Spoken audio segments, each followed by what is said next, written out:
70% of Americans have at least one chronic condition. Now, not all of those are debilitating, but the idea being that we need to start talking about caregiver fatigue and caregiver burnout because it's a problem.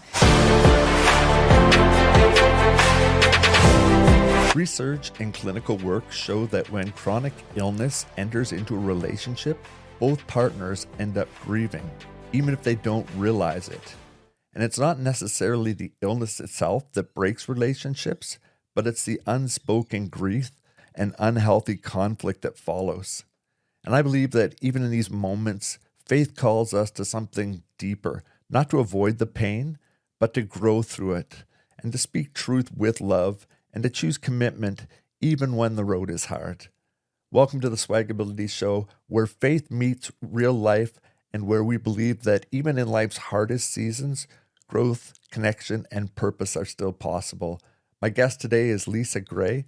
Lisa is a psychotherapist with over 20 years of experience saving relationships and who specializes in couples counseling where there's chronic illness in either partner or both. She's also the author of 2 books, which I've had the pleasure of reading and digging through, Healthy Conflict, Happy Couple, and most recently, Thriving in a Relationship when you have a chronic illness. Lisa, I can't thank you enough, not only for giving me the material to read and prep, it was priceless, but for taking time out of your day to join us. You're welcome. It's great to be here. Thanks for having me. Yeah, it's been a long time coming, but I've been excited about this episode because I think it's something that not a lot of people talk about, maybe behind closed doors, but when you live under 1,800 or 700 square feet of square footage, it can also look like a different picture. So I like to shed light into these situations and talk about stuff that we need to talk about. And so I appreciate your willingness to do that today. Before we get into the research and your books, do you mind telling us, you suffer with a chronic illness that you were diagnosed with. I'd never heard of it before. Do you mind sharing that with my listeners? Tell us a little bit about it and how that diagnosis affected your relationship in the early days. I really just, after I had my second child, I just felt like something wasn't right. I just couldn't get back to my healthy self. And all the symptoms were pretty vague, joint pain, but everybody kind of, you're not 20 anymore. Fatigue, which is a huge part of a lot of chronic illnesses. And so a lot of people with chronic illness, it took me years to get a diagnosis, and finally got a diagnosis of hypermobile Ehlers-Danlos syndrome, which is a connective tissue disease. So basically our bodies don't make collagen or don't make enough collagen. And so we're able to, our knees and elbows will hyperextend and subluxate and those kinds of things. And so there's a real wide range. I have a pretty mild version with mostly fatigue, joint pain, malabsorption, things like that. But there are people who are completely disabled by this disease. So it's a Ehlers-Danlos syndrome. And there's several different types. So there's a vascular type, which I think my brother had. And then there's a hypermobile type, and there's a couple other types as well. So, it's kind of a big, huge umbrella, but it covers a lot of ground. I don't love diseases or illnesses, but I love shining light onto them because not that people need validating, but I think it explains that there are illnesses out there that maybe go unexplained or people just don't understand until we start to talk about them.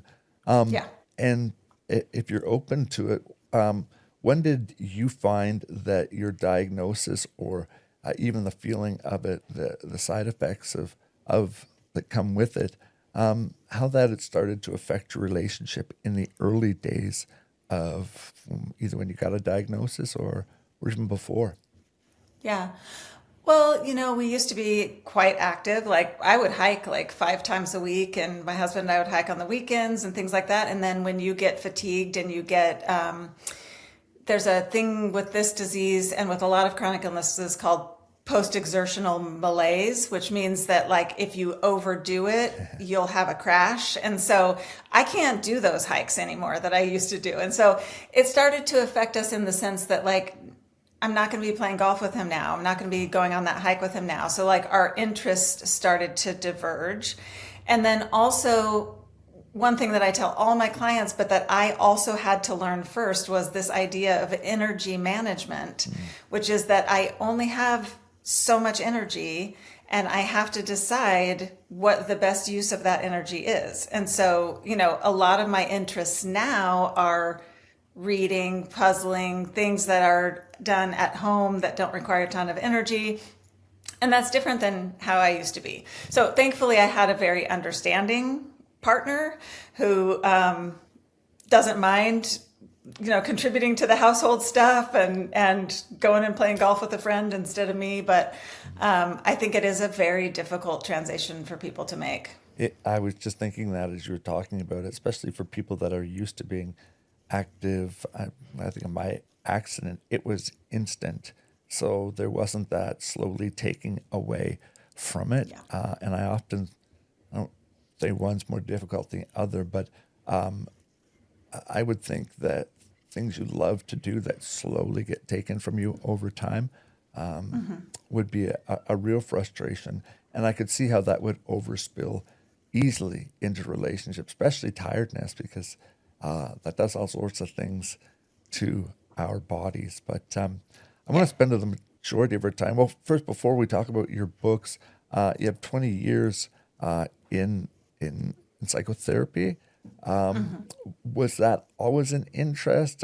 What you come out of school with it, go back to school to take it? No, I was really kind of a lost 20-year-old. You know, I had no idea what I wanted to do. And I sort of fell into being an air traffic controller, which sounds That would be kind of weird, amazing. but yeah.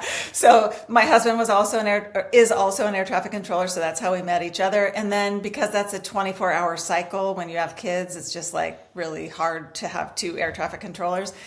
And I had been part of a program, kind of a pilot program for the FAA, where we created a peer counseling program for controllers when there was an accident or like a bomb threat or anything that caused them extra stress. So I had been flying around the country, like kind of doing peer counseling for controllers when situations occurred. And so when I decided I wanted to stop doing that work because I had these two little kids at home, I just thought, well, I thought I would be a stay-at-home mom, and then I was really bad at that. So my husband said, well, you kind of like that counseling thing, and you could probably do that like in conjunction with being here with the kids most of the time and stuff like that. So I just went back to school to do it, and I really enjoyed it. Yeah. May I ask another personal question? Is faith very much part of who you are, your worldview? SwagAbility, faith is paramount. Our relationship with Christ, is that something that's paramount with you, your husband, your family? Absolutely. Yeah. My husband grew up Catholic. So I would say institutional church is not as important to him. Yeah. But I've always had a faith community, and always a big important part of my life. Let's talk about your books, because they clearly come from both your clinical work that you did and lived experience. You can tell that right away. What led you to write your first one, and what were you seeing or living that made you realize couples needed this kind of guidance? Yeah, you know, it actually was a pandemic thing. It was like the pandemic hit and everyone had all these projects like sourdough or whatever the deal was. And I had extra time because I was at home, and I thought, I wonder what it would be like if I just kind of like did a brain dump and just like wrote down the things that I just say to people over and over again. Like, everyone thinks their relationship is so unique, but there are some things that I'm saying every single time with every single couple, you know, and what if I wrote that down so that more couples could be exposed to that information? And then that turned into my first book. Yeah. Yeah. You write in your book there, the chronic illness creates grief for both partners, even when neither name it as grief. what does that actually, what that grief that you speak of, what does that actually look like in real life between couples? If you could give us an example. Yeah. Well, I think that it is really important actually to name it as grief, because if once you name it as grief, I think we all understand that people grieve differently and that we might be in different places in our grief. We might be grieving in different ways, and it helps us just framing it that way. I feel like helps us look at our partners with a little bit more empathy for their experience. And also, I think that chronic illness, it's understandable to people that the sick person would be grieving because they've lost their health. But it's not always intuitive to people that the other partner is also grieving because they had a vision of what this relationship was going to be like and what their life was going to be like, and now it's not like that. So I would say an example just would be that, like, maybe the sick person is quite depressed, like they're in a depressive grieving place with their chronic illness, and maybe they're not motivated to go look for cures or whatever that is, and maybe their partner's kind of in an angry place and they're like, what's wrong with you, why aren't you doing something? Or the sick partner's pursuing a million TikTok cures that they've seen, and the well partner is like, we can't afford this. So there's a lot of conflict that goes on, and then just the tons of renegotiation on stuff like household duties and roles and all of that. My wife and I talk at length. I mean, it's not one conversation. It's many, and it's repeated because sometimes we forget it again, or I don't stop being disabled, right? It's not I hear and count. It's my life, and vice versa. And I don't think my eyes were opened up to it until my wife's recent cancer battle, like her operation she went through. And I found myself on the other side of the bed for the first time in our relationship, realizing how helpless I was to cure. I had to trust my wife to someone else's care, ultimately the Lord's, but still care to get better. And where I'm usually on the other side in the bed, receiving some sort of attention that's going to get relief. As the caregiver, I didn't have that relief. And for the first time, the light went off that, wow, like a lifetime commitment. It's not just the, honey, can you do this? It's the actual realization that her frustration a lot of the time is, I can't fix this. And even though my anger, sometimes I'm the grounding rod for it, it's not at the Stephen, it's at the C5 quadriplegic part of it. Is that normal in couples that you speak with? Yes. I mean, there's a lot of helplessness. I just have a huge heart for the caregiver part of the dyad, because I feel like they don't get enough empathy and like acknowledgement for what they're doing. And oftentimes they have so much guilt that they don't go out and take care of themselves, even though they really should. But they feel like, oh, I need to be here for this person. And I think like you and your wife are on the right track in terms of having many, many conversations about it. Like when one of you is chronically ill, you have to have so much more communication than you could have ever imagined you would need to have, and a lot of conversations where it's just okay to express how you feel without your partner feeling like they need to fix it, and understanding that you actually are doing something when you just listen to your partner. I know it doesn't seem like it, but you really are. Yeah. It's funny, there's so many conversations going through my head as we talk about it that I could just unpack here, but I want to keep moving on for time's sake. You make a powerful distinction when you say acceptance doesn't mean giving up. It means learning how to move forward differently. What do you mean by that? And can you explain the differences between what acceptance and kind of resignation and what acceptance looks like inside the relationship instead? Yeah. I think acceptance is a really hard word for a lot of people because, I mean, let's face it, this is unacceptable. I mean, you should not be in the situation that you're in. Like, I should not have a chronic illness. It's not acceptable. We live in a fallen world, right?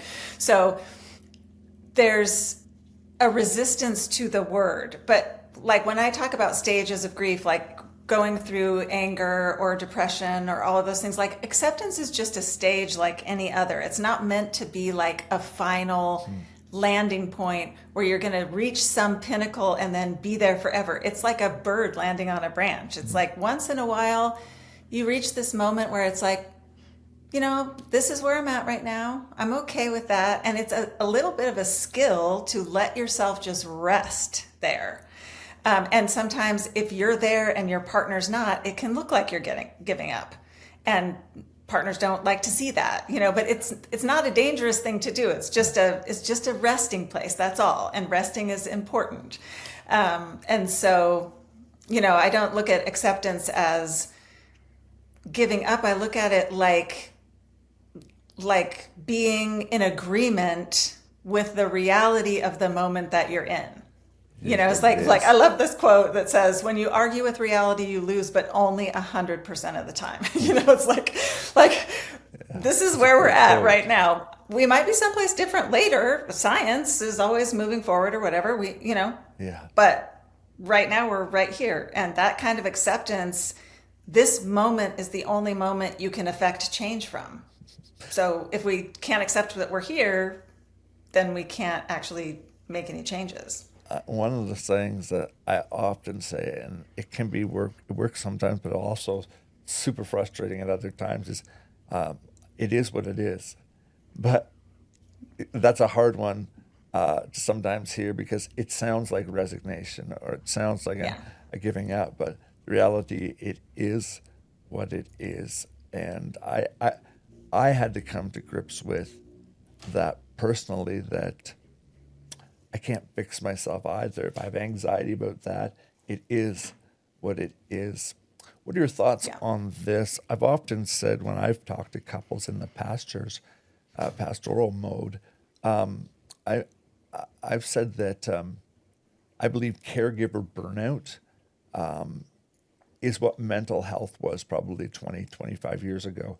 It wasn't kind of acceptable to talk about. It's a closet sickness, if you will, and that now we can freely accept that as a diagnosis. Where caregiver burnout or caregiver fatigue, it's almost a guilty thing because who gives up on a disabled partner or who gives up on that? It's just, but the reality is, in a marriage, till death do you part, that is what it is.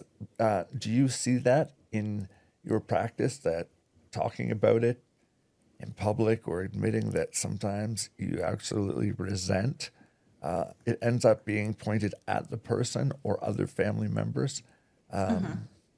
Is that prevalent? Yeah. I mean, we're at this point where like 70% of Americans have at least one chronic condition. Now, not all of those are debilitating, but the idea being that we need to start talking about caregiver fatigue and caregiver burnout because it's a problem. And I think that, you know, like I always think of trying to externalize the illness. It's like a third person in your relationship. So you can direct your resentment or your anger or whatever at the illness, not at your partner. You know, it's like you can still be resentful and angry, but just not directing it at your partner. Like you said, you can direct it towards the unfairness of the situation or the illness or whatever. But preventing burnout in general, not just caregiver burnout, but any kind of burnout is like not something that you do in a moment like, oh, I'm burned out, now I need to relieve that. It's a daily practice of taking care of yourself from the beginning. You know, and so it's not just the caregiver that needs to be committed to that, but it's also the sick partner that needs to be committed to that. Like, I need to let my husband go on that hike with somebody else and feel happy for him about it, because that's what he needs to do in order to stay committed to this relationship and be healthy.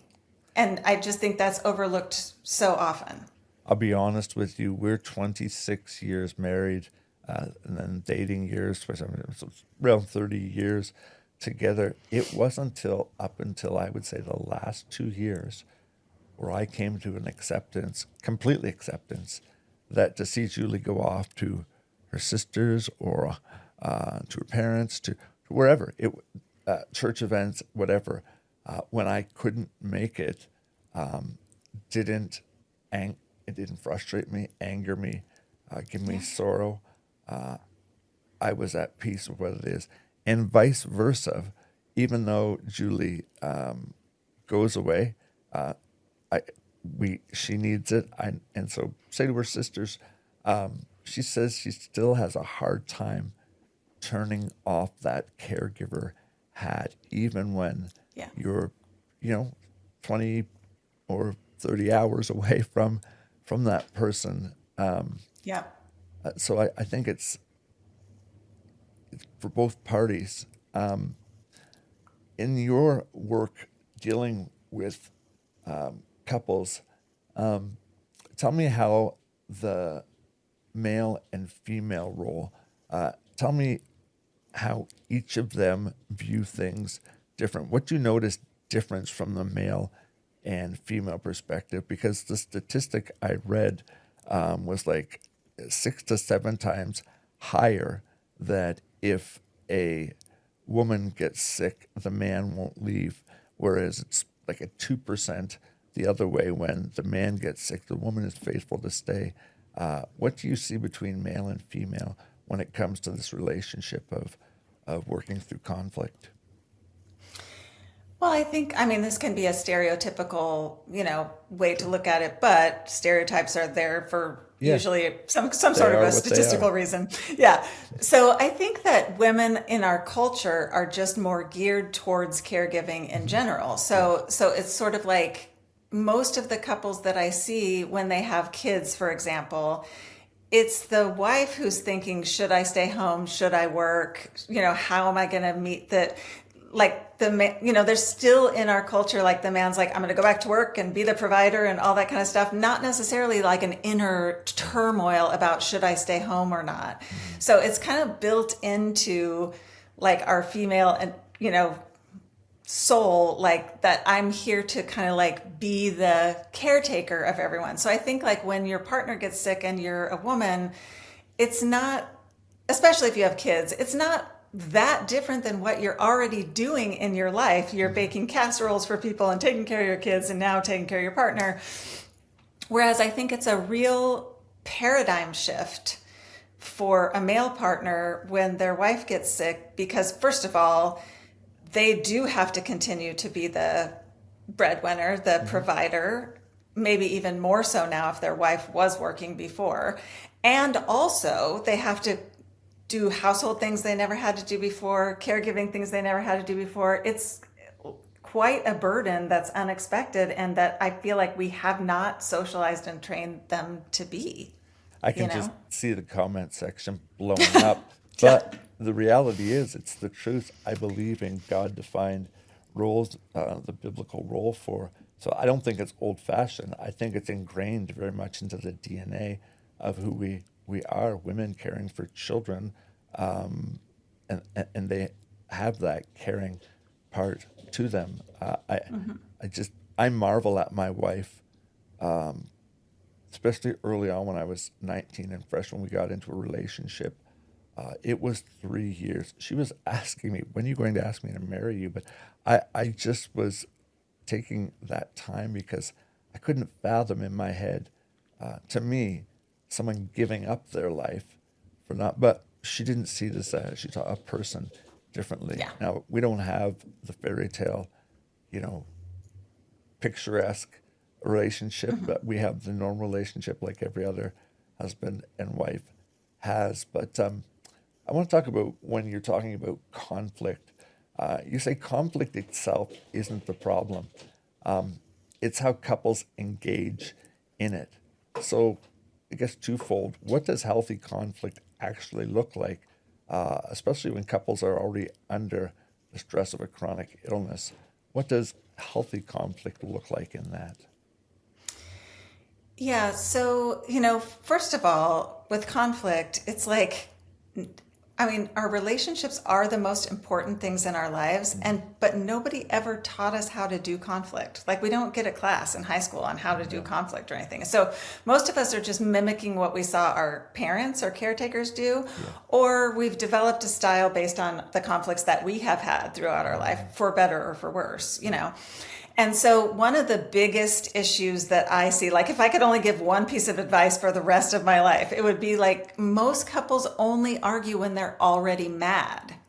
So it's like, you know, if I ask any couple on the street, what are the things you argue about? They know. It's not like we don't know like what our issues are. It's just that, like, why would I bring that up on a perfectly good Saturday morning when like nothing's going on, right? So I wait until something triggers that, until my partner does that thing that makes me really mad, but then I'm already mad. So the likelihood of us having a productive conversation at that point, when I'm probably not starting in a great tone and it's critical and all of those things, it's just not going to work out. So I have couples come to see me and they go, well, we've been having the same argument for 10 years. And my very first question is, how often have you talked about it when you're not already mad? And the answer is often like never.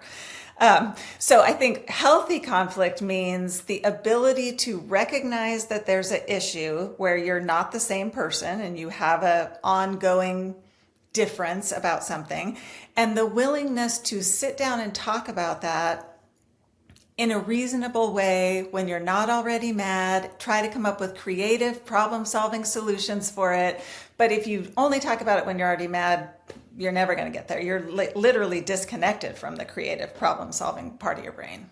Maybe for those couples who are listening right now and they're realizing that they've been carrying a lot of these unnamed things, what's one small step that they can take this week or today to begin changing how they communicate about these things that they're now able to name? Mm-hmm.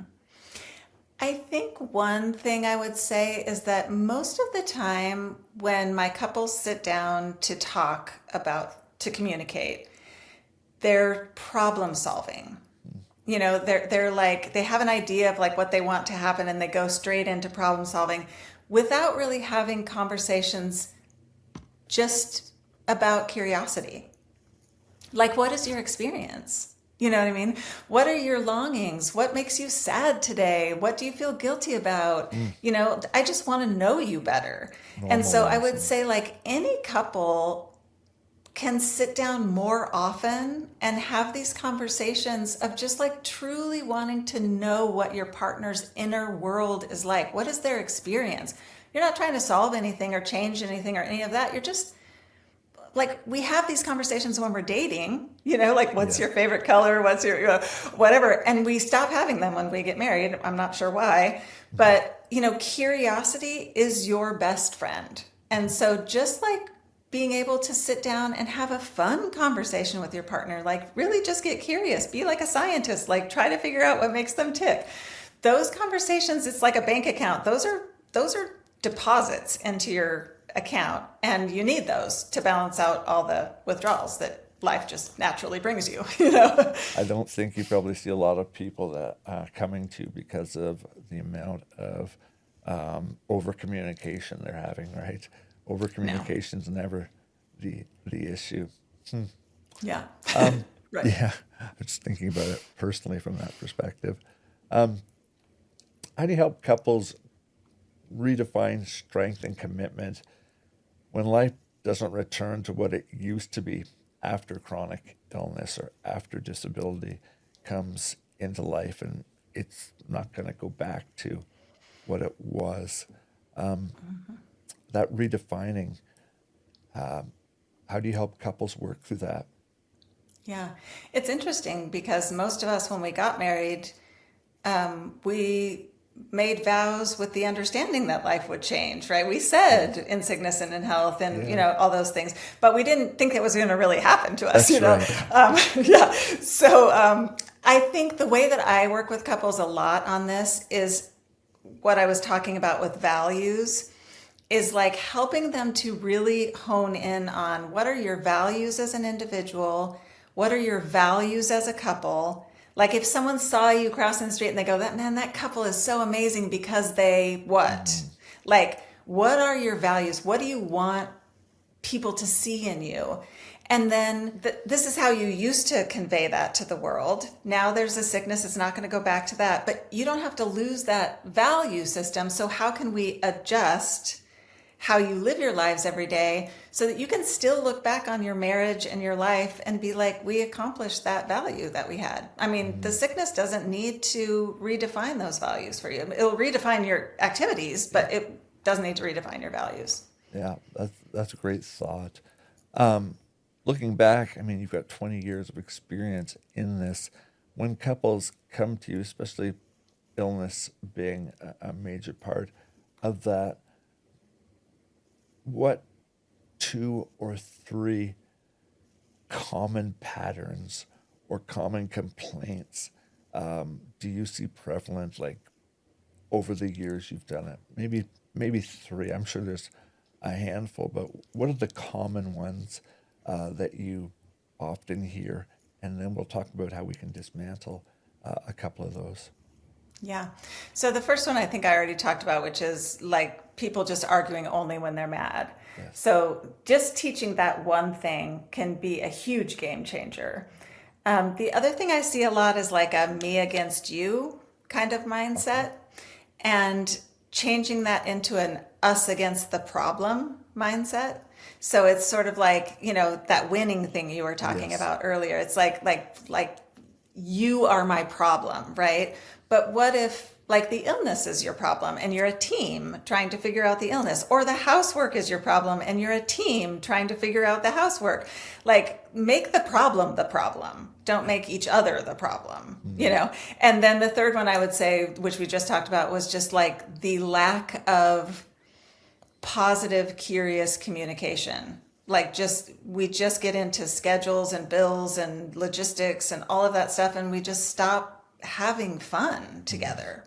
Yeah. Yeah. Along these same lines, let's talk to, first of all, the couple right now that we call them interabled couples, but one with an illness, one with life, and just starting their life journey together now. Maybe it's marriage or dating. What advice would you, first of all, give to this young couple when it comes to having a successful, fulfilling journey together? It's not a matter of just tying the knot and being dragged either way, but I would say fulfilled, joyful. It doesn't mean without conflict, but a fulfilled life. Give them,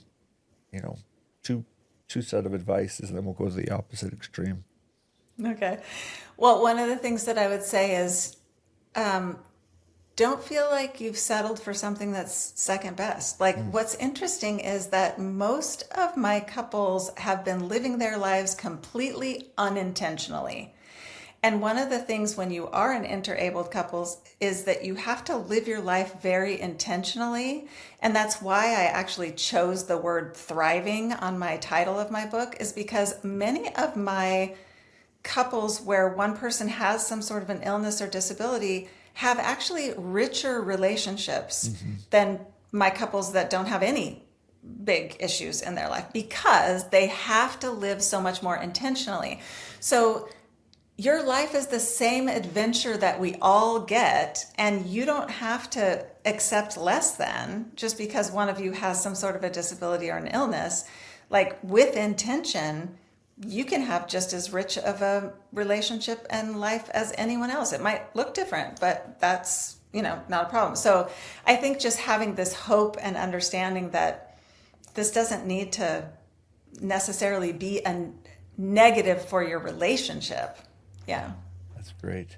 I know my wife is fine with this.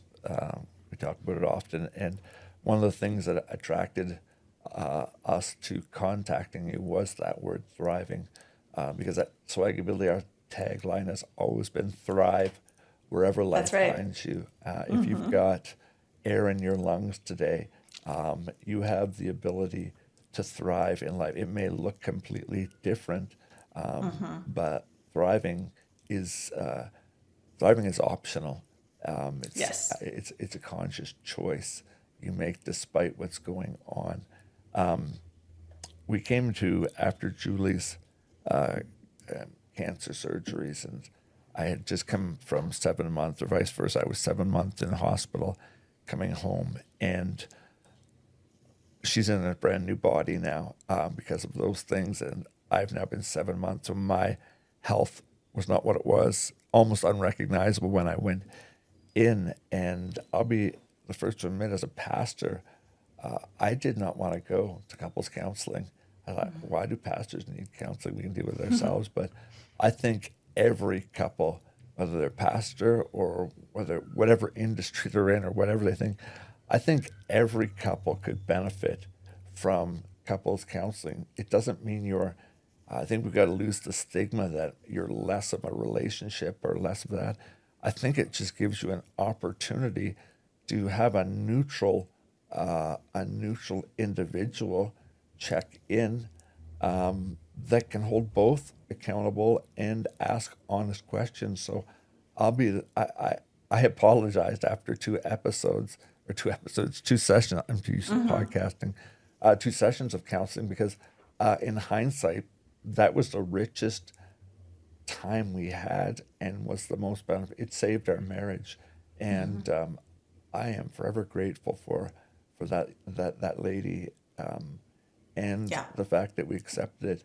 So to the opposite end, to the couple that is feeling stuck in a relationship, whether it's their biblical worldview that they say we can't divorce, so we're stuck now, or whether it's just a principle we're living with one another and it just is what it is. What advice would you give them to help them out of the word stuck? Because quite often that's just what you could feel like, and what I did feel like we both felt. We were stuck in this thing. What do we do with it? People looking on, and it was just stuck. What advice do you give those people today that recognize that and need to change? Yeah, I mean, I think I would agree with you. It's like, as couples therapists, for sure, we wish people would come in sooner. It's like when the current statistic, I think, is like couples wait 6 years after they know that there's a problem to come in. And like, I can't solve that for them. Like, there's so many resentments and bad behavior that's built up over those 6 years, And it's like, what I tell people is, like, we go to the dentist every 6 months, and your relationship hopefully is way more important and dynamic than your teeth.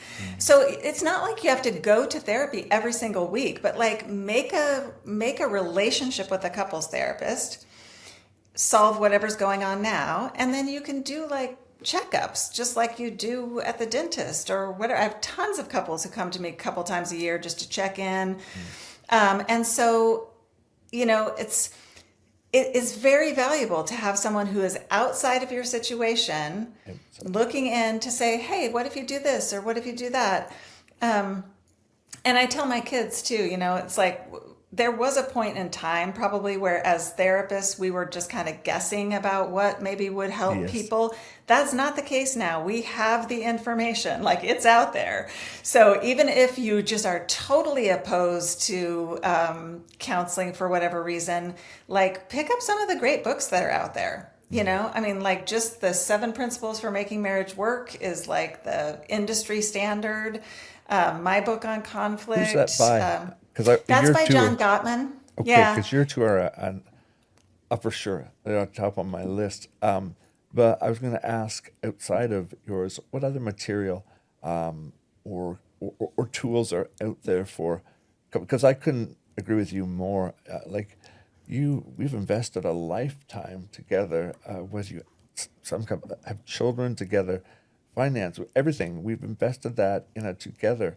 So why wouldn't we nurture that means together? And I'm as guilty as anyone else of getting busy, podcast schedule, whatever, of ignoring it and having to go eat humble pie. But it's such a great reminder that relationships, we're the species, the only things on earth that have the ability to reason with one another, to talk it through, to have that intimacy, and it's such a gift, but there's such a stigma attached to helping problem solve the biggest gift that we've been given.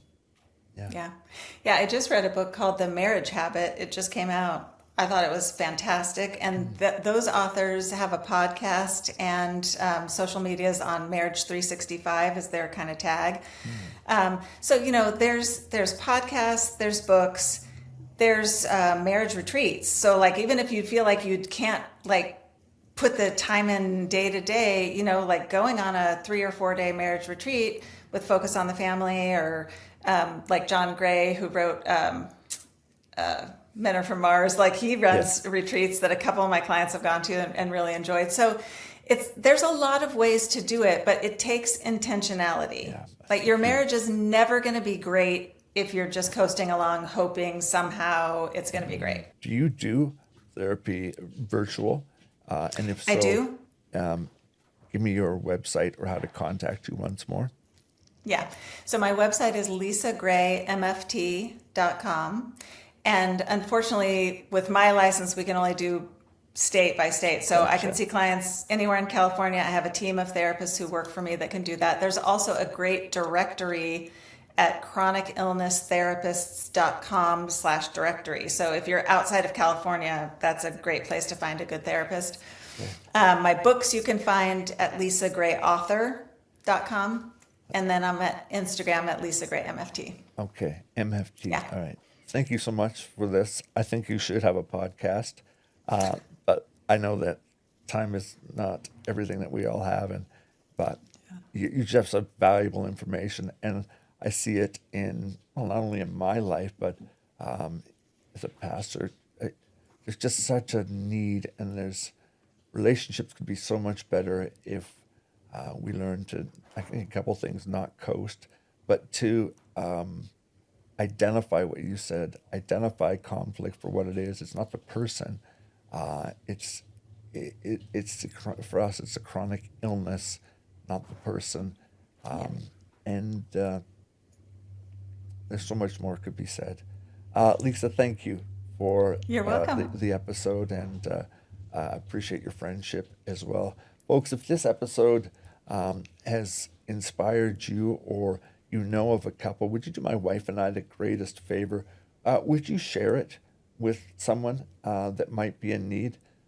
These conversations matter so much. The second thing you could do for us that would mean the world for us, if you would subscribe to our YouTube channel, and whatever podcast platform is your favorite, would you check out our shows? We have a new one coming out, Interrupted by Adversity, which we're looking forward to launching, as well as a daily show that will be a 5-minute Bible application called the Spiritually Starved Podcast.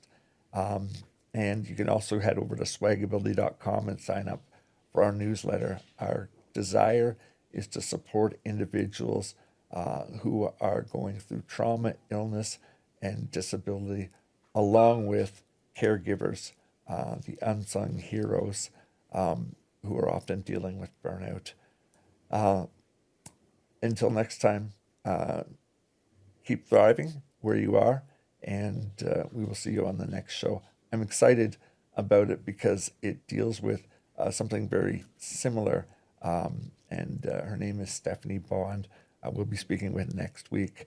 And until that time, keep thriving, and swags out.